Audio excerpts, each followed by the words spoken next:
2,000 Mules Rocks the World as the top grossing documentary of the year. If you haven't seen Dinesh D'Souza's latest documentary, I'm going to give you a quick assessment of it right here and why it's taking not just the nation by storm, but the world.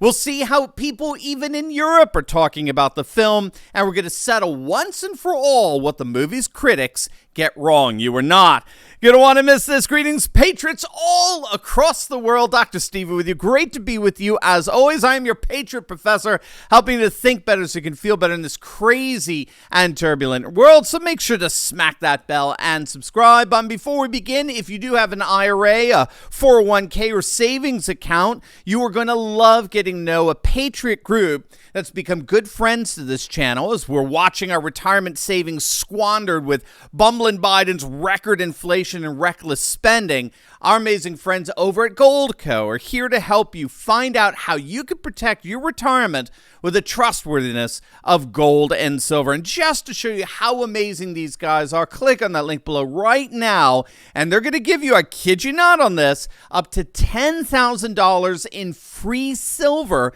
when you open an account. You heard that right, $10,000 in free silver. But this is a limited time offer, so don't wait. Click on that link below or go to turleytalkslikesgold.com and find out how awesome Goldco really is. You will not be disappointed. All right, gang, let's dive right in here. I don't know how many of you have had the chance to see Dinesh D'Souza's documentary, 2,000 Mules. It's his most recent documentary investigating the 2020 election and uncovering a number of very concerning events surrounding that election.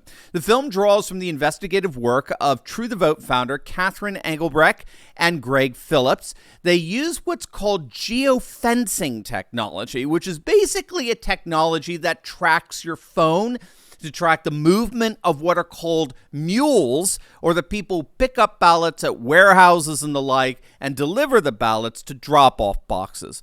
Throughout the film, the tracking technology they acquired is compared with security camera footage at the drop-off locations. And according to the documentary, they found that these mules were delivering multiple ballots to multiple ballot boxes in different locations. In fact, the film details how one mule, delivered ballots to 28 different ballot drop boxes in Georgia. One person alone, 28 ballot drop boxes.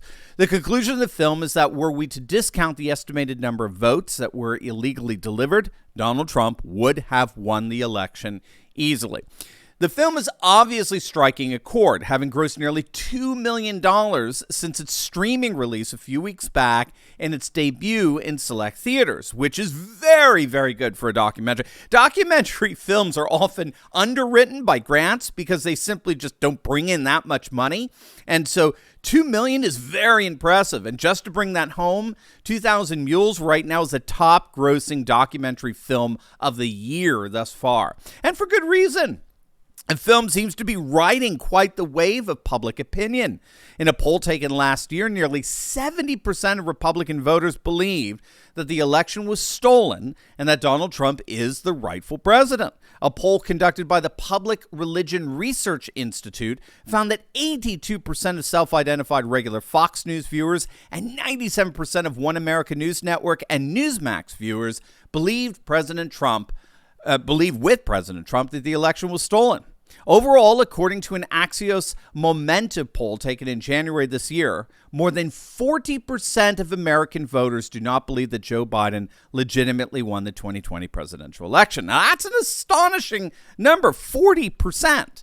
And so what's so fascinating here is that we're beginning to see even European politicians question the legitimacy of the 2020 election, and this is largely because they've watched 2,000 Mules. Now, one of the more recent examples of this comes from Niklaus Fest, who's the chairman of the Alternative for Deutschland, AfD, which is the largest conservative patriot party in Germany. And here's what he had to say after seeing Dinesh D'Souza's documentary.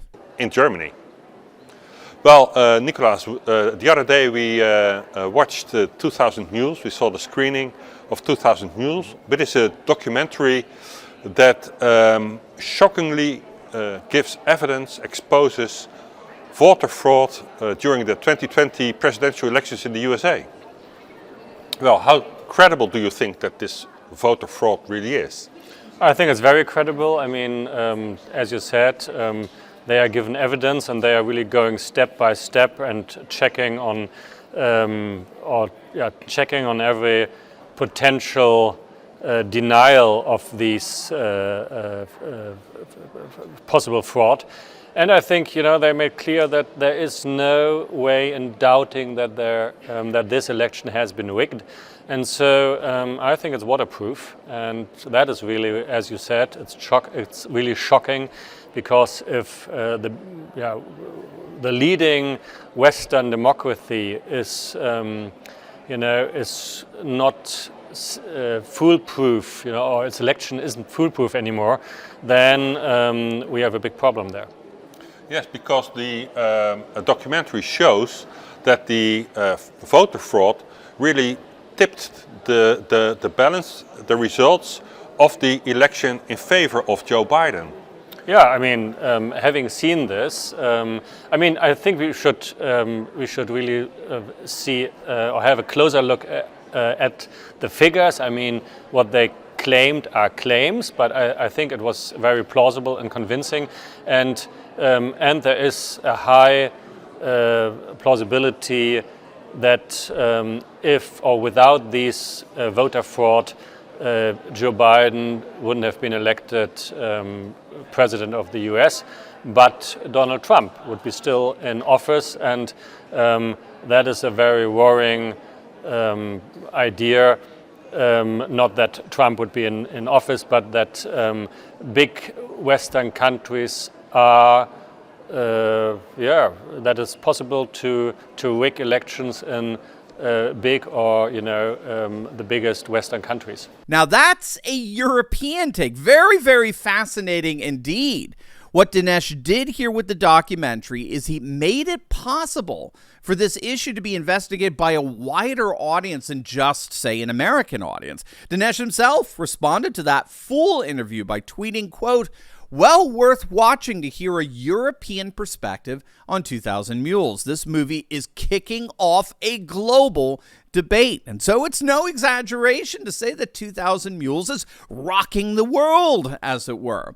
But not everyone on the right is convinced. Perhaps the most notable holdout thus far is Ben Shapiro, who, to the glee of left-wing activists disguised as journalists across the nation, Shapiro argued that while 2000 Mules presents what he calls, quote, very suspicious activity during the election, as far as Shapiro is concerned, the film does not show enough evidence to support the claim that mass fraud was behind President Joe Biden's victory and Trump's loss. Shapiro put it this way, quote, "The process is corrupt and people are violating the law in how they are moving these ballots, but that does not mean that the ballots are being cast by dead people or that they're being punched by somebody in the back room somewhere." Close quote. Now, this is precisely where I think Shapiro gets it absolutely wrong, and I'm going to show you precisely why. But first, hey, if you like this shirt, I'll be back. It's one of my favorites. You can get your own and one for the Patriots in your life by clicking on that link below and visiting our amazing merch store with the best designs in the world. This is a great way to both support this channel and spread Patriot hope far and wide. Click on that link or go to store.turleytalks.com. That is store.turleytalks.com. You'll notice that Ben Shapiro admits that people were violating the law and how they were moving these ballots. And this is a classic case of mental myopia that fails to see the smoking gun right in front of him.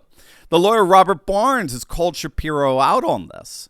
What Shapiro doesn't seem to understand about election law is that it's not merely a matter of who cast the ballot or who the ballot was for, but it's also about how the ballot is handled during the process known as chain of custody, which is the certified process that tracks the movement of the ballot from the voter to the moment it is officially counted. And that certified process is determined by each individual state legislature. State legislatures have what's called the sole plenary authority to authorize how a ballot can be legally cast. And the key here is that once a state legislature certifies the way in which a vote is to be cast, canvassed, and counted, there can be no legally recognized derivation from that certified process, which means that only constitutionally qualified voters can cast a ballot, right, as constitutionally qualified by the state legislature. Only a constitutionally qualified counting process can be recognized. And then between those two, right, the casting of the ballot and its official counting, only a constitutionally qualified canvassing process or delivery process is allowed. And the key here is that any vote that falls outside of these constitutionally qualified parameters is by definition an illegal vote. If a vote was counted and canvassed outside of a legislatively prescribed chain of custody, that ballot does not count. As Barnes notes, it doesn't matter anyone's intention.